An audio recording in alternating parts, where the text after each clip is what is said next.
नारी शक्ति की प्रमुखता को स्वीकार करते हुए प्रधानमंत्री मोदी ने कहा, वेलु नाचियार और सावित्रीबाई फुले जैसी महिलाएं भारत की शक्तिशाली नारी शक्ति का प्रतिनिधित्व करती हैं।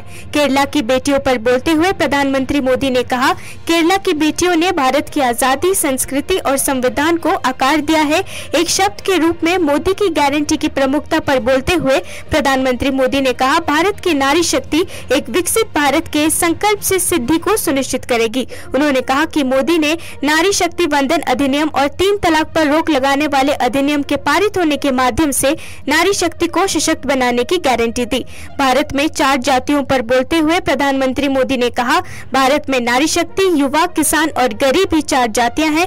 उन्होंने कहा कि सरकार सभी के सशक्तिकरण के लिए प्रयासरत है। प्रधानमंत्री मोदी ने कोविड महामारी, यूक्रेन संकट, सूडान संकट और गाजा में हालिया संकट जैसी महत्वपूर्ण बाधाओं का जिक्र करते हुए कहा, समस्या या स्थिति का आकार कोई भी हो, बीजेपी ने हमेशा देश और विदेश में अपने नागरिकों की सुरक्षा सुनिश्चित की है।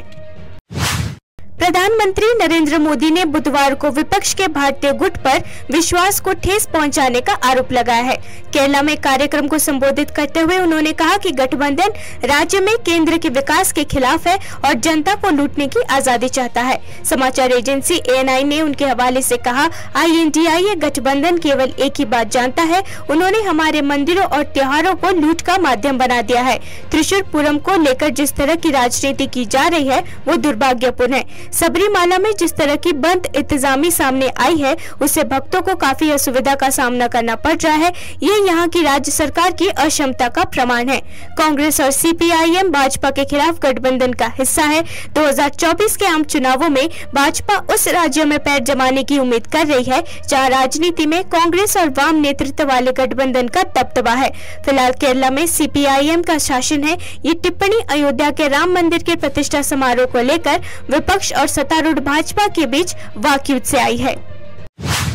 केंद्रीय गृह मंत्री और वरिष्ठ भाजपा नेता अमित शाह की हालिया घोषणा के बाद तेलंगाना भाजपा नेता इन दिनों तनाव में है कि मौजूदा संसद सदस्यों के लिए भी टिकट आवंटन सर्वेक्षण रिपोर्ट के आधार पर निर्धारित किया जाएगा। केंद्रीय मंत्री और राज्य भाजपा अध्यक्ष जी किशन रेड्डी ने इस बयान को दोहराया, जिससे ये स्पष्ट हो गया कि लोकसभा टिकट आवंटन पूरी तरह से सर्वेक्षण आधारित होगा, जिससे तेलंगाना के लोकसभा सदस्यों में अशांति फैल गई। हाल के विधानसभा चुनावों में हार का सामना करने वाला नेता अब आगामी सर्वेक्षण में अनुकूल स्थिति हासिल करने के लिए जमीनी स्तर की गतिविधियों में सक्रिय रूप से शामिल होकर कार्यकर्ताओं के साथ बैठकें करके और जनता के साथ बातचीत करके सर्वेक्षण को प्रभावित करने का प्रयास कर रहे हैं। वर्तमान सांसद जिन्होंने पुनर्नामांकन को हल्के में लिया था, अब चिंता की स्थिति में है। उन्हें डर है कि उनके नकारात्मक सर्वेक्षण परिणाम उनके राजनीतिक भविष्य को खतरे में डाल सकता है। भाजपा अध्यक्ष JP नड्डा समेत राज्यसभा से जुड़े सभी बड़े दिग्गज लोकसभा चुनाव मैदान में नजर आएंगे। पार्टी ने ऐसे ज्यादातर दिग्गजों को उनके मूल राज्य से ही चुनाव मैदान में उतारने का फैसला किया है। नड्डा के अपने गृह राज्य हिमाचल प्रदेश से ही चुनाव लड़ने की चर्चा है। 3 बार के विधायक और राज्यसभा में अपना दूसरा कार्यकाल पूरा करने जा रहे नड्डा का ये पहला लोकसभा चुनाव होगा। पार्टी सूत्रों का कहना है कि राज्यसभा के दिग्गजों के मैदान में उतरने से लोकसभा चुनाव में भाजपा के पक्ष में वातावरण बनेगा। वो इसलिए कि वर्तमान मोदी सरकार में कई वरिष्ठ मंत्री राज्यसभा के सदस्य हैं। इन मंत्रियों के साथ कई वरिष्ठ नेताओं को पहले ही लोकसभा की अपनी पसंदीदा सीट बताने के लिए 3 विकल्प दिए गए थे। ज्यादातर मंत्रियों और सांसदों ने इससे पार्टी नेतृत्व को अवगत करा दिया है। बहुप्रतीक्षित 2024 के लोकसभा चुनावों में कुछ महीने बचे हैं।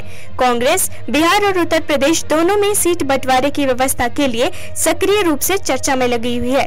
सूत्रों ने इंडिया टुडे को बताया कि सबसे पुरानी पार्टी ने अब आगामी चुनावों में महत्वपूर्ण प्रतिनिधित्व के लक्ष्य के साथ प्रत्येक राज्य के लिए महत्वाकांक्षी प्रस्ताव रखे हैं। उत्तर प्रदेश में कांग्रेस 80 में से 40 लोकसभा सीटों पर जोर देकर एक मजबूत चुनावी रणनीति की तैयारी कर रही है। बिहार में कांग्रेस 40 लोकसभा क्षेत्रों वाले राज्यों में 10 से 12 सीटों पर चुनाव लड़ने का महत्वाकांक्षी लक्ष्य देख रही है। सूत्रों ने ये भी कहा है कि कांग्रेस सावधानी पूर्वक उन निर्वाचन क्षेत्रों की सूची तैयार कर रही है जहां उसे लगता है कि वो मजबूत और प्रतिस्पर्धी स्थिति रखती है। कांग्रेस गुरुवार को पार्टी के संबंधित प्रदेश अध्यक्षों, प्रभारियों और महासचिवों के साथ शीर्ष नेतृत्व का एक महत्वपूर्ण विचार मंथन सत्र आयोजित कर रही है। इस अहम बैठक की अध्यक्षता कांग्रेस अध्यक्ष मल्लिकार्जुन खड़गे करेंगे, जबकि सोनिया गांधी और राहुल गांधी भी मौजूद रहेंगे।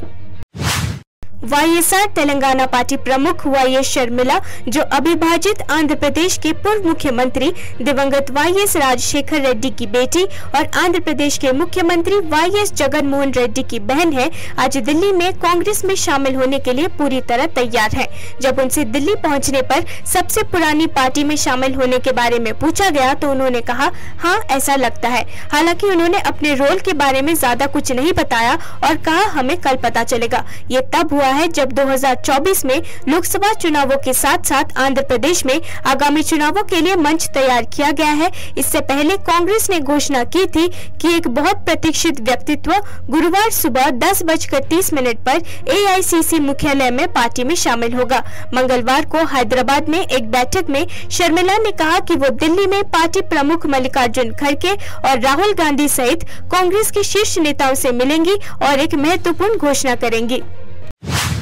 अतिशी और पार्टी के राष्ट्रीय महासचिव संदीप पाठक समेत आम आदमी पार्टी के कई नेताओं ने कल देर रात सोशल मीडिया प्लेटफॉर्म एक्स पर यह दावा किया कि दिल्ली के मुख्यमंत्री अरविंद केजरीवाल के घर पर आज छापा मारा जा सकता है और उन्हें गिरफ्तार किया जा सकता है। सूत्रों ने कहा कि पार्टी के नेता कल शाम विकास पर चर्चा करने के लिए एक बैठक में शामिल हुए थे। दिल्ली पुलिस के सूत्रों ने संकेत दिया कि उन्होंने सीएम आवास के बाहर सुरक्षा व्यवस्था की है। केजरीवाल ने बुधवार को तीसरी बार दिल्ली उत्पाद शुल्क नीति मामले में प्रवर्तन निर्देशालय ईडी के सामने पेश नहीं होने का फैसला किया। इसके बजाय आम आदमी पार्टी के संयोजक ने एजेंसी को एक पत्र भेजकर जांच में सहयोग करने की अपनी तत्परता बताई, लेकिन ये भी कहा कि उनका नोटिस अवैध था। अपने 3 नेताओं मनीष सिसोदिया, संजय सिंह और सत्येंद्र जैन के सलाखों के पीछे होने के कारण आम आदमी पार्टी लंबे समय से संभावित स्थिति की आशंका जता रही थी और संभावित कार्रवाई पर चर्चा कर रही थी। उत्तर प्रदेश के मुख्यमंत्री योगी आदित्यनाथ ने बुधवार को कहा कि केवल एक ही धर्म है और वो है सनातन धर्म। उन्होंने कहा कि अन्य संप्रदाय और पूजा के विभिन्न रूप हो सकते हैं, लेकिन केवल एक ही धर्म है। उन्होंने राजस्थान के जोधपुर जिले में एक धार्मिक कार्यक्रम में एक सभा को संबोधित करते हुए कहा, केवल एक ही धर्म है और वो है सनातन धर्म, जिसने हर देश, हर समय, हर स्थिति में अपनी जीवंतता बनाए रखी है। सनातन धर्म सभी प्रकार की परिस्थितियों का सामना करते हुए अपनी यात्रा जारी रखता है। उत्तर प्रदेश के मुख्यमंत्री ने बार बार सनातन धर्म के महत्व पर जोर दिया है, साथ ही इसे भारत का राष्ट्रीय धर्म भी कहा है। दरअसल उन्होंने कहा था कि भारत, पाकिस्तान और बांग्लादेश से जब मुसलमान हज करने के लिए मक्का जाते हैं तो उन्हें हिंदू कहकर संबोधित किया जाता है। धर्म एक ही है और वो सनातन धर्म है। बहुत सारे लोग आए, बहुत सारे लोग चले गए, लेकिन सनातन धर्म अपनी इस अनवरत यात्रा को सम और विषम परिस्थितियों का सामना करते हुए निरंतर बनाए हुए है। दुनिया के अंदर जहां कहीं भी सनातन हिंदू धर्मावलंबी है, वह आज अपने इस गौरवशाली परंपरा पर गौरवान्वित हो रहा है। बहनों भाइयों, हम सबको एक बात को ध्यान में रखना होगा। रास्ते अलग अलग हो सकते हैं, लेकिन हर राह मंजिल तक पहुंचती है। हर राह मंजिल तक पहुंचती है, बशर्ते हमने राह सही चुनी है। और ये राह वही है जो हमारे सिद्धों ने, हमारे संतों ने, हमारे योगियों ने हम सबको दिखाई है। सनातन धर्म उसका एक विराट रूप है जो सबको अपने अंदर समाहित करता है। और सनातन धर्म के उन मूल्यों के प्रति हम सबका आग्रह होना चाहिए। धर्म एक ही है और वह सनातन धर्म है। बाकी उपासना कितने हो सकती है, पंथ हो सकते हैं, संप्रदाय हो सकते हैं। हर देश, हर काल, हर परिस्थिति में जो अपनी जीवंतता को बनाए रखा है, बिना डिगे, बिना हटे, बिना झुके,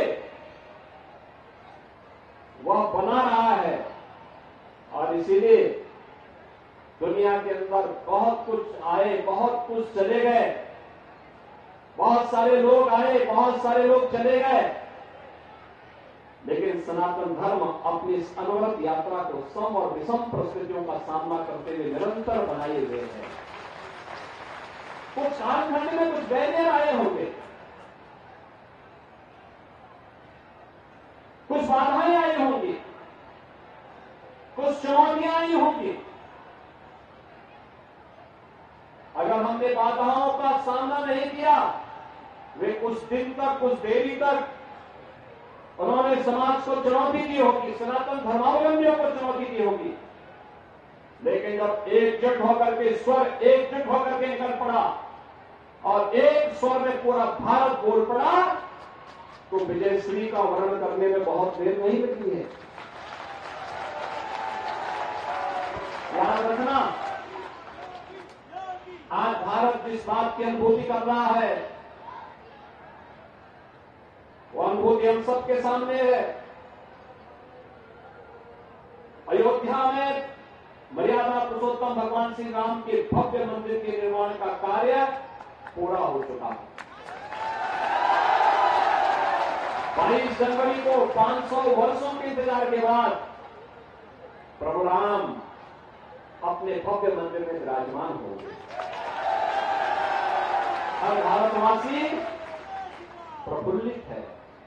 दुनिया के अंदर जहां कहीं भी सनातन हिंदू धर्मावलंबी है, वह आज अपने इस गौरवशाली परंपरा पर गौरवान्वित हो रहा है और दुनिया के अंदर हर कभी कुछ भी। भारत मौसम विज्ञान विभाग IMD ने कहा कि क्योंकि देश के उत्तरी क्षेत्र में शीतलहरें जारी है, अगले 2 दिनों तक उत्तर पश्चिम और पूर्वी भारत के कुछ हिस्सों में घने से बहुत घने कोहरे की स्थिति बनी रहने की संभावना है।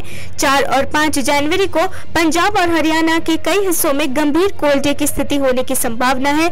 IMD ने उत्तर प्रदेश और पूर्वी राजस्थान के कुछ स्थानों पर कहा कि सर्द मौसम देखने को मिलेगा। इसके अलावा मौसम पूर्वानुमान एजेंसी ने बताया कि 4 और 5 जनवरी को पंजाब, बिहार, त्रिपुरा, मध्य प्रदेश और उत्तर प्रदेश के कुछ हिस्सों में रात और सुबह के दौरान कोहरे की स्थिति बने रहने की संभावना है। कर्नाटक में ताजा कोविड-19 संक्रमण बुधवार को 75% से बढ़कर 260 हो गया है। राज्य ने एक दिन पहले की तरह ही वायरस से संबंधित एक मौत की सूचना दी और सकारात्मकता दर 3.46% थी, जबकि कल दर्ज की गई 2.2% थी। स्वास्थ्य विभाग के आंकड़ों के अनुसार नए 260 मामलों में से 134 अकेले राज्य की राजधानी बेंगलुरु में से थे, जिससे शहर में 624 सक्रिय मामला है। 228 लोगों के ठीक होने के साथ दक्षिणी राज्य में सक्रिय मामलों की संख्या बढ़कर 1175 हो गई है। कर्नाटक की कुल कोविड संख्या 40.91 लाख थी। राज्य में 1175 सक्रिय मामलों में से 1107 अपने घरों में क्वारंटीन थे, जबकि 68 हॉस्पिटल में भर्ती थे। उनमें से 45 मरीज सामान्य वार्ड में थे, 2 अन्य ऑक्सीजन सपोर्ट पर थे, जबकि 21 ICU में थे और 4 वेंटिलेटर सपोर्ट पर थे।